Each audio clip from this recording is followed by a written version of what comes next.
여러분 안녕하세요. 하울림 독서입니다. 오늘도 예수님의 눈으로 읽어보도록 하겠습니다.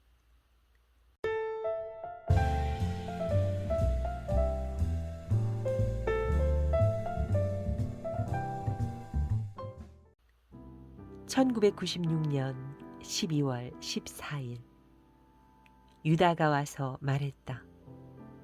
주님, 주님께서는 사람들이 우리를 많이 따라오게 하시는데 이 사람들을 어떻게 다 먹여 살리실 작정이십니까? 나에게 의탁하여라 유다야. 필요한 것을 모두 얻게 될 것이다. 나는 주위에 있는 제자들을 바라보았다. 점점 많은 사람들이 우리와 함께하고 있지만 가는 길이 험하고 힘든 것을 알고 나면 어떤 사람들은 스스로 도중에 떠나버릴 것을 알고 있었다. 각자 자기가 머물 집으로 가기 위해 우리는 헤어졌다. 헤어지기 전에 내가 큰 소리로 말했다. 아버지께서 우리에게 베풀어 주신 은혜의 감사 기도를 드리기 위해 잠시 후에 회당으로 갈 것이다. 베드로와 함께 다윗의 집으로 가고 있는데 길에서 흙을 만지며 놀고 있는 어린이를 만나게 되었다. 나는 그 아이를 내려다보고 웃으며 말했다. 얘야, 노는 게 재미있니? 아주 재밌어 보이는구나. 그 아이는 커다란 갈색 눈동자를 굴리며 나를 쳐다보았다. 네, 재미있어요. 나는 지금 농장을 만들고 있는데 이건 집들이에요. 그리고는 흙 속에 쌓아놓은 몇 개의 흙 무더기를 가리켰다. 그리고 이건 동물들이에요. 반짝거리는 작은 돌멩이들을 가리키며 아이가 설명했다. 나는 아이 곁에 앉아서 물었다. 너는 자라서 농부가 되고 싶은 게로구나. 네, 농부가 되고 싶어요. 농부가 되면 우린 안 굶어도 될 테니까요. 당연하다는 듯이 아이가 대답했다. 너 지금 배가 고프니? 베드로가 물었다. 네, 배가 고파요. 아이가 대답했다. 아침에 조금밖에 안 먹었거든요. 엄마가 그러는데 내일까지는 아무것도 먹을 게 없대요. 아까 풀을 조금 먹긴 했어요. 하며 아이는 곁에 있는 풀을 뜯었다. 자주 굶게 되니? 걱정스러운 목소리로 베드로가 물었다. 굶는 날이 주로 많아요. 여전히 흙과 돌을 가지고 놀면서 그 아이가 대답했다. 아빠는 어디 계시니? 하고 묻는 베드로의 뺨에 눈물이 흘러내렸다. 엄마가 그러는데 아빠는 사고로 돌아가셨대요. 그런데 있잖아요. 내 친구들이 그러는데 로마 군인들이 아빠를 십자가에 못 박아 죽였대요. 십자가에 못 박는 게 뭐예요? 천진스럽게 묻는 아이의 질문이었다. 나는 아이의 얼굴을 쓰다듬어 주면서 가슴이 아팠다. 아, 그건 말이다. 엄마한테 물어봐야 하는 거야. 그리고 베드로에게 말했다. 베드로, 이 아이가 엄마한테 갖다 줄 만한 것이 있느냐? 네, 주님. 하고 대답하는 베드로의 뺨에 이제는 눈물이 줄줄 흘러내렸다. 베드로는 옆구리에 차고 있던 작은 돈주머니를 꺼내어 아이에게 주었다. 얘야, 이것을 엄마에게 갖다 드려라. 아이는 돈주머니를 받아들고 나에게 물었다. 이 아저씨 왜 우세요? 슬픈 일이 있어요? 그건 아저씨 가슴에 사랑이 넘치기 때문에 우시는 거란다. 아이는 두 팔로 베드로를 껴안으며 아저씨, 울지 마세요. 저도 참 많이 울었지만 아직도 슬픈걸요. 울지 마세요. 그리고 나서는 베드로의 뺨에 입을 맞추며 말했다. 제가 아저씨의 친구가 되어줄게요. 울지 마세요. 그 아이의 말에 베드로는 더 흐느껴 울기 시작했다. 어린 나이에 그렇게 심한 괴로움을 겪었으면서도 사랑을 잃지 않는 그 아이의 사랑과 순진함을 보면서 나 역시 울지 않을 수 없었다. 나는 그 아이의 아버지를 내 눈앞에 보았다. 착한 사람이었지만 병에 걸려 일을 할 수 없었기 때문에 가족을 먹여 살릴 방도가 없었다. 어느 날 그는 절망에 빠져 자포자기한 나머지 로마 군인의 돈과 칼을 훔쳤고 칼을 팔아서 먹을 것을 사려다가 로마 군인에게 들켜서 모진매를 맞았다. 그리고 로마군 장교는 그가 로마 군인들을 죽이려고 칼을 훔쳤다고 몰아붙여 십자가에 못 박아 죽이라고 명령을 내렸던 것이다. 물론 아이 아버지는 로마 군인들을 죽이려고 한 것이 아니었는데도 억울하게 사형을 당한 것이었다.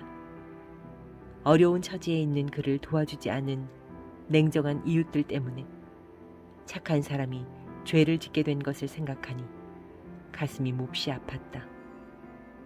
만약 그 이웃과 친구들이 불쌍한 병자를 동정하여 도와주었더라면 그가 그토록 절망에 빠지지 않았을 것이고 도둑질을 하지도 않았을 것이다.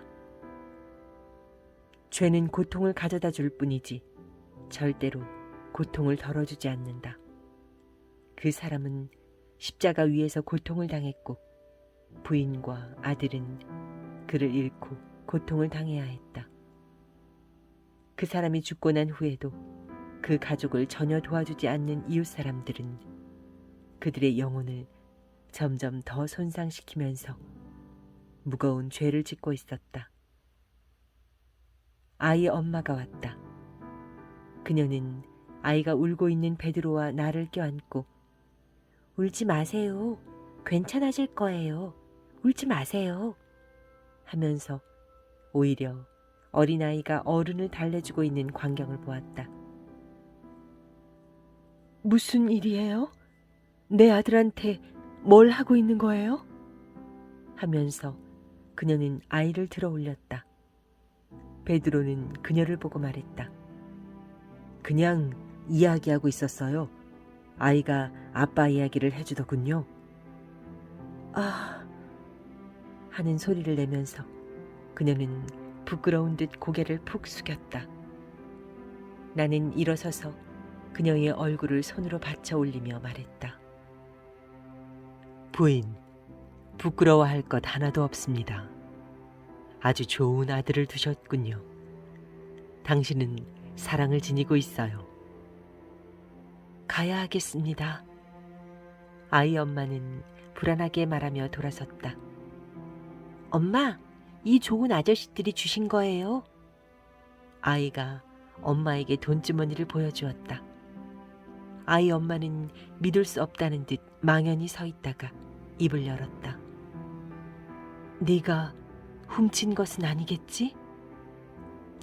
아니에요. 엄마한테 갖다 드리라고 우리가 준 겁니다. 베드로가 나서며 말했다. 아니, 왜 이런 돈을 저희에게 주시는 거죠? 그녀는 의아스러운 듯이 우리를 쳐다보았다. 이 돈으로 가이사리아에 살고 있는 가족들한테 돌아갈 수 있을 것이요. 나는 상냥하게 미소를 지어주며 말했다. 저희 가족이 거기에 있는 것을 어떻게 하셨어요? 그녀가 놀라서 물었다. 삼촌이 거기 있는 것을 알고 있어. 삼촌한테 가면 엄마와 아들을 잘 보살펴 줄 것이요. 그런데 어떻게 그것을 아십니까? 이 마을에 사는 사람 중에서 그것을 아는 사람은 아무도 없는데요. 그녀는 깜짝 놀라서 외쳤다. 나는 알고 있어요. 남편을 용서해 달라고 하느님께 매일 간청하고 있는 것과 살아가는데 조금만 도움을 달라고 하느님께 기도하고 있는 것도 알고 있어요. 하느님께서는 당신의 기도를 항상 듣고 계시오. 주님 하면서 그녀는 무릎을 꿇었다. 저 아저씨도 이 아저씨를 주님이라고 불렀어요. 아이가 큰 발견이라도 한 듯이 베드로를 가리키며 말했다. 주님. 그녀는 흐느끼며 감히 나를 쳐다보지 못하고 땅만 내려다보았다. 나는 그녀를 일으켜 세우며 말했다. 하느님께서 당신의 기도를 들어주셨소. 당신에게 베풀어 주시는 하느님의 은혜를 잊지 말고 항상 감사하시오. 그녀는 눈을 뜨고 나를 쳐다보았다. 그리고 나를 알아보았다. 그녀는 다시 무릎을 꿇고는 내 발에 입맞추기 시작했다. 감사합니다, 주님. 감사합니다. 저같이 미천한 사람한테 와주시다니. 감사합니다, 주님. 나는 다시 그녀를 일으켜 세우며 말했다. 당신 마음속에 있는 모든 슬픔을 걷어내고 기쁨으로 채웁니다. 그리고 당신 뱃속에 있는 아기에게 말하노니 아가야, 너에게 생명의 기쁨을 주노라. 아기라니요? 주님, 아기라니요? 어쩐지 이상하다 했는데 네, 맞습니다. 아기, 제 남편의 아기. 그녀는 진심으로 기뻐하고 있었다. 아이가 나에게 활짝 웃으며 말했다. 아저씨가 이제 울지 않아서 기뻐요. 그래, 나도 기쁘구나. 나도 기뻐. 우리는 엄마와 아이를 떠나 묵고 있는 다윗의 집으로 향했다. 좋은 아이였습니다. 도와줄 수 있어서 기쁩니다. 베드로가 말했다. 내가 사랑으로 기도하면서 하느님께 청한다면 하느님께서 들어주신다는 것을 믿고 끊임없이 기도하여라.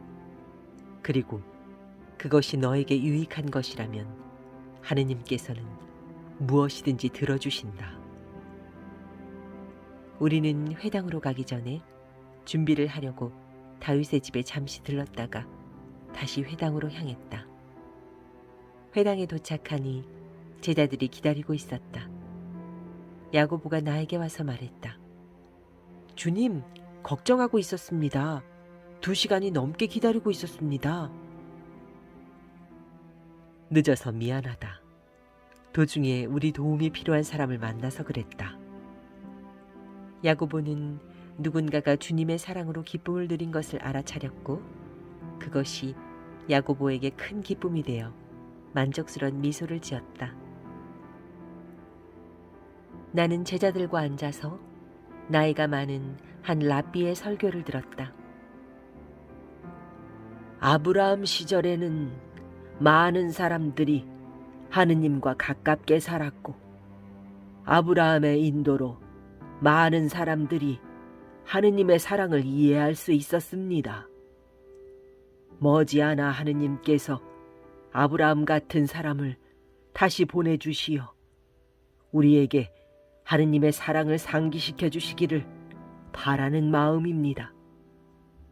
오늘날 많은 사람들이 어떻게 하면 좀 더 잘 살까? 어떻게 하면 남들에게 잘 보일까? 어떻게 하면 이 사회에서 좀 더 높은 자리를 차지할까 하는 것만 생각하면서 이기적인 모습으로 살고 있습니다. 그들은 하느님 면전에 보여지는 자기 자신의 모습을 생각하지 않습니다. 하느님께서 그들을 어떻게 보시느냐가 중요하고 하느님의 계명을 어떻게 잘 지키며 사느냐가 중요하다는 것을 그들은 잊어버렸습니다. 지금의 세대는 죄 많고 교만한 세대입니다. 이 세대의 한 사람인 나도 같은 잘못이 있습니다. 가르침을 받아야 할 사람들이 들으려 하지 않고 이해하려 하지 않는다면 하느님의 거룩하신 뜻을 가르치는 랍비가 무슨 소용이 있겠습니까? 내 말을 들으려 하지 않는다는 것은 여러분이 하느님에 대해 무엇을 알아야 하는지를 내가 미처 파악하지 못했다는 것을 증명합니다. 나의 교만으로 인해 하느님의 거룩하신 말씀을 사람들에게 잘 설명할 수 있는 은총을 나 자신이 겸손되이 받아들이지 못했다는 것을 증명합니다. 랍비와 교사들이 지금의 세대에게 하느님 안에서 참되게 사는 길을 가르치지 못했다면 어떻게 지금의 세대를 탓할 수가 있겠습니까? 그는 입고 있던 외투를 찢으며 말했다. 하느님, 저의 교만을 용서해 주시고 당신의 뜻대로 살지 못한 것을 용서해 주십시오. 그리고는 자리에 앉아서 조용히 흐느꼈다. 회당 안에는 그 노인이 우는 소리를 제외하곤 침묵이 흘렀다. 마침내 내가 일어서서 말했다. 랍비께서 하신 말씀은 사실입니다. 오늘날 많은 사람들이 하느님께 등을 돌리고 있습니다. 그것은 사제들의 나쁜 본보기와 그릇된 가르침 때문입니다. 그러나 사제들도 그릇된 가르침을 받았고 그래서 그 그릇된 가르침을 대대로 물려주고 있는 것입니다. 자비하신 하느님께서는 사제들과 선생들에게 그리고 모든 사람들에게 용서와 사랑을 베풀어 주고 싶어 하십니다. 하느님의 용서를 받아들이려면 우선 이 랍비처럼 자신을 솔직하게 관찰하여 자기 잘못을 깨닫고 하느님께 용서와 인도하심을 간청해야 합니다. 그러면 자비하신 하느님께서는 용서를 해주실 것입니다. 내가 자리에 앉자 사람들이 동감을 표시하며 웅성거리고 있었는데 연로한 그 랍비가 다시 말했다. 사랑의 말씀과 용서의 말씀이었습니다. 그것은 참으로 하느님의 말씀입니다. 모두 귀담아 들으십시오. 얼마 후에 우리는 회당을 떠나 저녁 식사를 하러 다윗의 집으로 돌아왔다. 네, 오늘은 여기까지 읽도록 하겠습니다. 하울림 독서였습니다. 감사합니다. 사랑합니다.